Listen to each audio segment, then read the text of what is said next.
4-5 ऐसा ऑर्गेनाइजेशन है, उन लोगों के बुलाने से हम लोग आए हैं इधर। वो एसआईआर को लेकर के इलेक्शन कमीशन और सेंट्रल गवर्नमेंट बीजेपी का ये लोगों का साजिश, एसआईआर के नाम पे। एसआईआर में एक्चुअल है क्या? एक्चुअल है कि जो आदमी मर गया है उसका नाम वोटर लिस्ट से काट दो। आम आदमी लोग हम लोगों को परेशानी कर रहा है, यही बात। इसीलिए गणेश जी को इमीडिएट इस्तीफा देना चाहिए और मोदी जी को देश से हटाना चाहिए।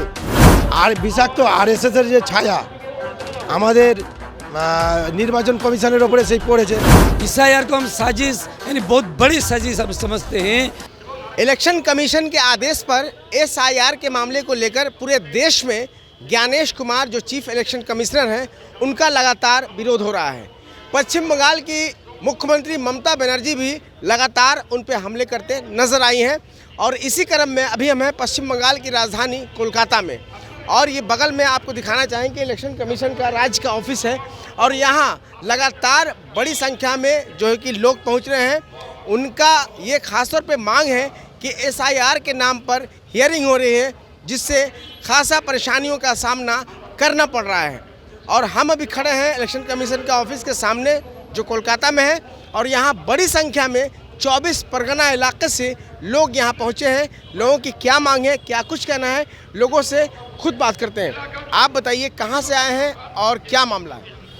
हम लोग आए हैं साउथ 24 परगना बजबज से, लेकिन खाली साउथ 24 परगना से नहीं, यहाँ पे बहुत सारे ज़िले से आदमी लोग आए हैं। बहुत ये 4-5 ऐसा ऑर्गेनाइजेशन है, उन लोगों के बुलाने से हम लोग आए हैं इधर। वो ऑर्गेनाइजेशन का हम लोग भी मेंबर हैं, आए हैं। मेंबर नहीं होने से भी हम लोग आते हैं।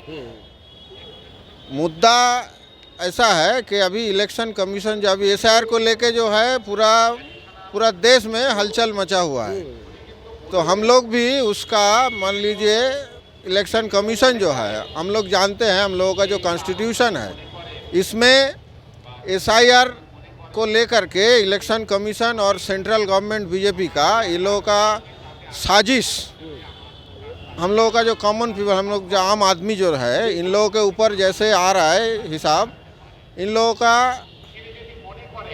स्पेलिंग गलत है, उन लोगों के लिए हियरिंग में बुलाया जा रहा है। किसी का नाम के बाद में डॉट नहीं है उसको बुलाया जा रहा है। मान लीजिए किसी का डेट ऑफ बर्थ है 47, बोल रहे हैं उसके बाप का पेपर लेके आओ। ऐसा मुद्दा ही लोग उठा रहा है कि नामुमकिन है आदमी के लिए। मान लीजिए जो आदमी 30 साल पहले मर गया उसका कागज़ हम कहाँ ढूंढेंगे?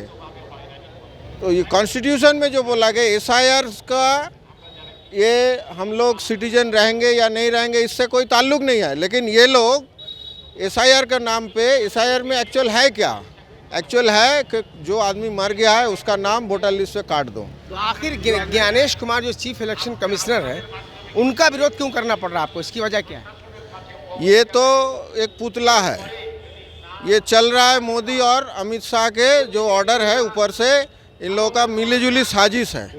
ये नया तरीका नहीं। अब मान लीजिए एक तो प्रोजेक्ट है, एक प्रोजेक्ट जब लॉन्च होता है पहले उसका डेटा दिया जाता है जो ऐसा काम होगा, लेकिन ये एसआईआर एक प्रोजेक्ट है जो हर दिन में आपका चेंज होता जा रहा है। रेगुलेशन जो है चेंज होता जा रहा है। पहले एक बात बोल रहा है, 2 दिन के बाद बोल रहा है नहीं ये सब नहीं चलेगा। हम लोग बोर्ड का एग्ज़ाम देते हैं, माध्यमिक का एडमिट कार्ड है, बोल रहा है वो एडमिट अभी चलेगा नहीं, सर्टिफिकेट दिखाना होगा। अब मान लीजिए कोई आदमी एकदम स्कूल गया नहीं तो क्या सिटीजन नहीं रहेगा? वो वोट देने लायक नहीं रहेगा? शिकायत करने इलेक्शन कमीशन पहुंचे। हाँ, यही बात है कि परेशान मत करो।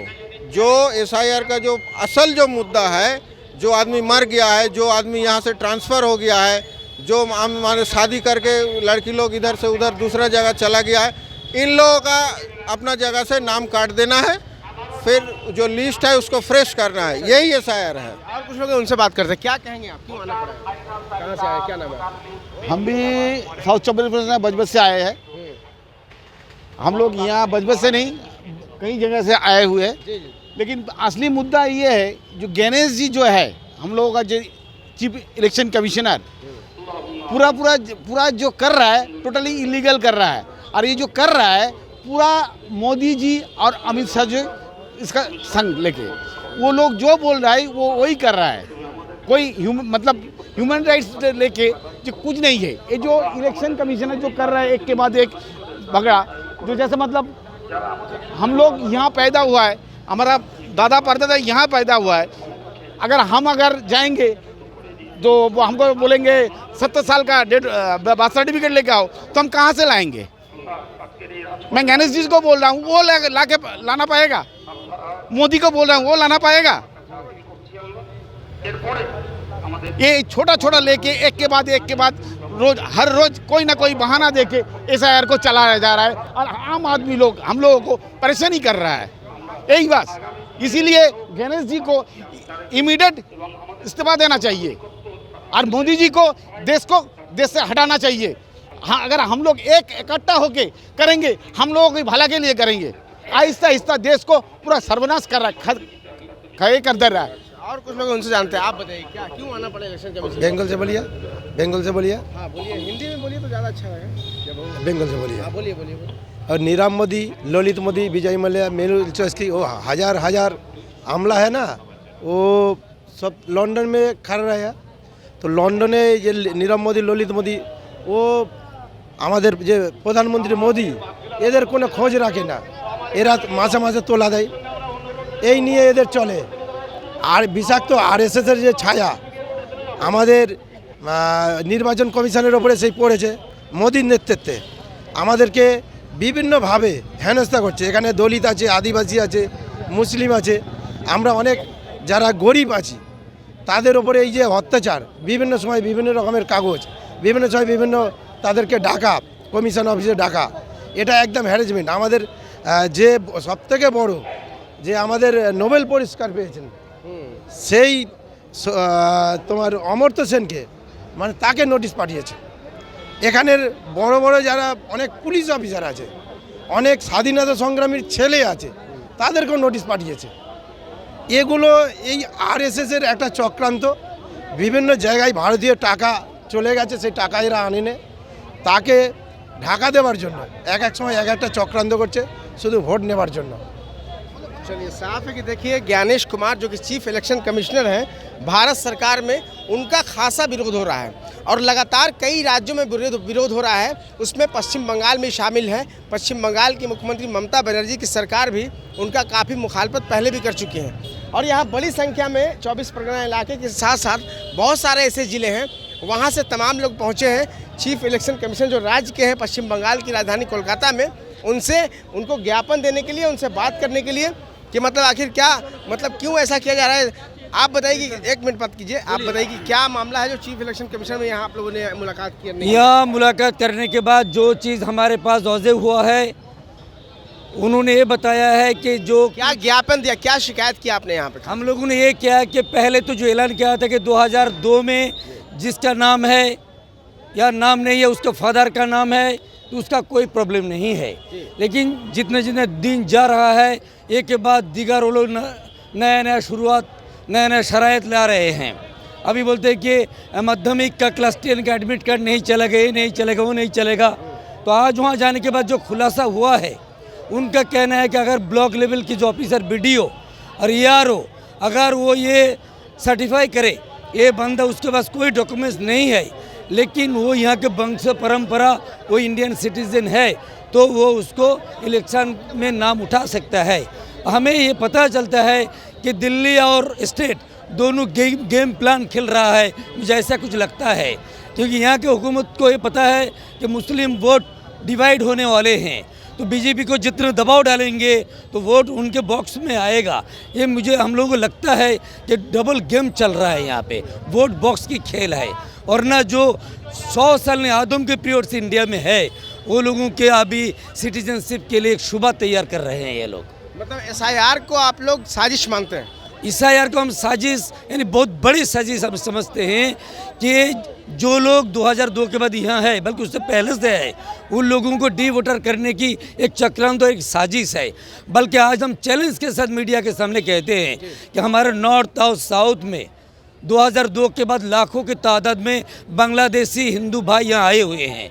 अगर इलेक्शन कमीशन को उसको मेंशन नहीं कर पाए, हम लोग जिम्मेदारी से उसको हम मेंशन कर सकते हैं चैलेंज के साथ फिर भी उनके घर में नोटिस नहीं आ रहा है। आप लोगों ने जो आज ज्ञानेश कुमार और जो एसआईआर के खिलाफ में आप लोगों ने राज्य इलेक्शन कमीशन में एप्लीकेशन दायर किया, क्या आश्वासन मिला, क्या कहा गया? हमने उनको बोला कि आसान तरीका अपनाए ताकि सब लोगों को वोटर लिस्ट में नाम रहे, वो इलेक्शन दे पाए। अगर किसी का नाम उसमें ना रहे तो हमारा आंदोलन उससे भी जोरदार होगा, जो ब्रिटिश पीरियड में हमने ब्रिटिश के खिलाफ किया था। कहाँ से आए, क्या नाम है आपका? हम ऑल बंगाल मायोडी के स्टेट प्रेसिडेंट हूँ। मेरा नाम अनवर हुसैन कासमी। आज तकरीबन 22 तंजीम ने इसके अंदर शिरकत हासिल कासमी साहब, क्या आश्वासन मिला इलेक्शन ऑफिसर की तरफ से? उनको हमने बोला है, वो हमको आश्वास दिया है कि आप लोग जितना सीरियस समझ रहे, कोई सीरियस नहीं है। ब्लॉक लेवल की ERO और BDO अगर चाहे तो इसको आसानी के साथ उसको लिस्ट में नाम उठा सकता है, लेकिन आसान चीज़ को ये लोग बहुत पेचीदगी कर संतुष्ट हैं आप जो आश्वासन मिला? आज उन्होंने जो बोला है हम बहुत संतुष्ट हैं। अगर लो लेवल पे BDO और ERO थोड़ा गेम खेलना चाहे, यहाँ पे जिस तरह भीड़ हुआ है इससे 100 गुना भीड़ BDO में हुआ, उसको टॉयलेट बाथरूम करने के लिए भी बाहर नहीं निकल पाएगा, उसको वहाँ पे हम घेर के रखेंगे। नॉन स्टॉप यहाँ पे आंदोलन होगा। चलिए, साफ है कि कई संगठन जो है कि आज विरोध करने के लिए इससे ये इलेक्शन कमीशन जो राज्य का वहाँ पहुँचे, और आप लोगों ने आपने खासतौर पे सुना कि उन्होंने साफ कर दिया कि अगर आगे इनकी बात नहीं सुनी गई, SIR को सिंपल तरीके से मतलब आसान नहीं किया गया, तो इससे बड़ा भी आंदोलन हो सकता है। लेकिन इतना तो ज़रूर है कि कई राज्यों में ज्ञानेश कुमार जो कि चीफ इलेक्शन कमिश्नर हैं सेंट्रल गवर्नमेंट के, उनका काफ़ी विरोध हो रहा है। ऐसे में कहा जा सकता है कि कहीं ना कहीं जो राज्य के इलेक्शन कमीशन है पश्चिम बंगाल के, उनको अहम कदम उठाने की ज़रूरत है, और नहीं तो काफ़ी बड़े आंदोलन आगे भी देखने को मिल सकते हैं। अब देखना होगा कि इस आंदोलन का असर राज्य निर्वाचन आयोग पर कितना पड़ता है। कैमरा पर्सन विनोद वर्मा के साथ आफ्ताब आलम, NBC 24 कोलकाता।